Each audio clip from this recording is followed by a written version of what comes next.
আসসালামু আলাইকুম সবাইকে স্বাগতম একটা নতুন ভিডিওতে। তো আপনি যদি বড় বড় যারা ইউটিউবার আছে তাদের চ্যানেলের দিকে যদি খেয়াল করেন তাহলে দেখবেন তাদের চ্যানেলের যে লিঙ্কটা আছে সেই লিঙ্কটা অনেকটা এরকম ভাবে লেখা youtube.com/soak360/samjonbd/take-to-the-point/ক্ষুধা লাগছে। এরকম কিন্তু বড় বড় যেসব চ্যানেল আছে সেসব চ্যানেলের ইউআরএল গুলো কিন্তু তাদের নাম থাকে, মানে তাদের চ্যানেলের যে নাম সেই নাম অনুযায়ী থাকে, যেমন ইউটিউব তার চ্যানেলের নাম। কিন্তু আপনি যদি বর্তমানে আমার চ্যানেল অথবা আপনার চ্যানেলের দিকে যদি খেয়াল করেন তাহলে দেখবেন আমাদের চ্যানেলের যে লিঙ্ক আছে সেই লিঙ্ক কিন্তু এভাবে লেখা যে youtube.com/হিজিবিজি তারপর আবার হিজিবিজি তারপর আবার হিজিবিজি অনেক হিজিবিজি দিয়ে ভরা। আমাদের লিঙ্কটা এরকম, কিন্তু ওনাদের লিঙ্কটা ওনাদের চ্যানেলের নাম দিয়ে কেন? এটাকে বলে কাস্টম ইউআরএল। আজকে আমরা জানবো যে কিভাবে আপনি আপনার চ্যানেলের জন্য কাস্টম ইউআরএল সেট করতে পারেন একদম ইজিলি। আপনি ফোন দিয়েও পারবেন। আপনার ফোন দিয়ে করার জন্য অবশ্যই আপনাকে আপনার ক্রোম ব্রাউজার ওপেন করে নিতে হবে, তারপর 3 ডটে ক্লিক করে আপনাকে সেখান থেকে ডেস্কটপ সাইট করে একটু কষ্ট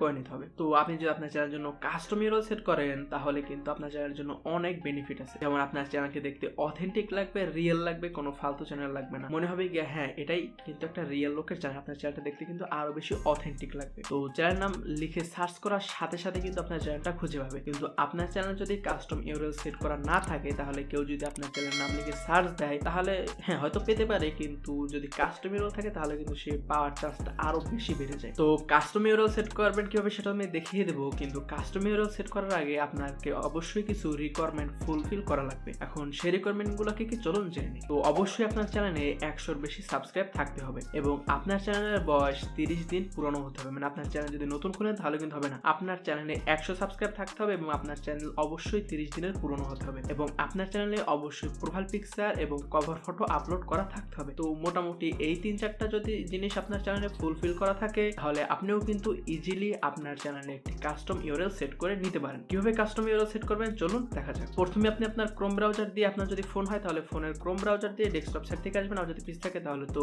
ইজিলি আপনি যে কোনো ব্রাউজার ওপেন করবেন। তো সেখান থেকে চলে আসবেন ক্রিয়েটর স্টুডিওতে, তো মানে ইউটিউব স্টুডিও আর কি যেটাকে বলে। তো সেখানে চলে আসবেন। তো সেখানে আসার পর আপনি চলে যাবেন কাস্টমাইজ অপশনে, কাস্টমাইজ অপশন থেকে চলে যাবেন বেসিক ইনফরমেশনে। তো বেসিক ইনফরমেশনে যাওয়ার পর দেখার লেখা আছে যে ইউর চ্যানেল ইউআরএল এবং নিচে লেখা আছে কিন্তু অ্যাড কাস্টম ইউআরএল। তো অ্যাড কাস্টম ইউআরএল এ ক্লিক করে কিন্তু আপনি আপনার চ্যানেলের নাম দিয়ে কিন্তু আপনার কাস্টম ইউআরএলটাকে কিন্তু সেট করে নিতে পারেন। এখানে সাজেস্ট করবে অথবা আপনাকে চ্যানেলের যে ইউআরএলটা আছে সেই ইউআরএলটা নাও দিতে পারে, বলতে পারে গিয়া শেষে 2টা লেটার বা যে কোনো সংখ্যা অ্যাড করার জন্য। তো যে কোনো লেটার বা সংখ্যা অ্যাড করার জন্য আপনি যেটা করবেন সেটা হলো গিয়ে এখানে যে কোনো কিছু আপনার চ্যানেলের নাম, তারপর 007 001 অথবা বিডি এরকম কিছু একটা অ্যাড করে দিতে পারেন। অথবা আপনার চ্যানেল যদি নাম হয় যেমন বাংলা টেক তো আপনি বিটি দিতে পারেন, যেমন বিতে বাংলা টিতে টেক। তো এরকম আপনি যে কোনো 2টা সংখ্যা দিতে পারেন। তো আপনি চাইলে যদি 2টা সংখ্যা যদি না দেওয়া লাগে তাহলে তো দেওয়া লাগলো না। তো এভাবে কিন্তু আপনি আপনার চ্যানেলের জন্য কিন্তু ইজিলি কাস্টম ইউআরএল সেট করতে পারবেন। আশা করি আজকে ভিডিওটা ভালো লাগে না, যদি ভালো লাগে নাই থাকে তাহলে অবশ্যই ডিসলাইক দিয়ে যাবেন, কমেন্টে গালি দিয়ে যাবেন, আর এরকম ভিডিও দেখার জন্য সাবস্ক্রাইব তো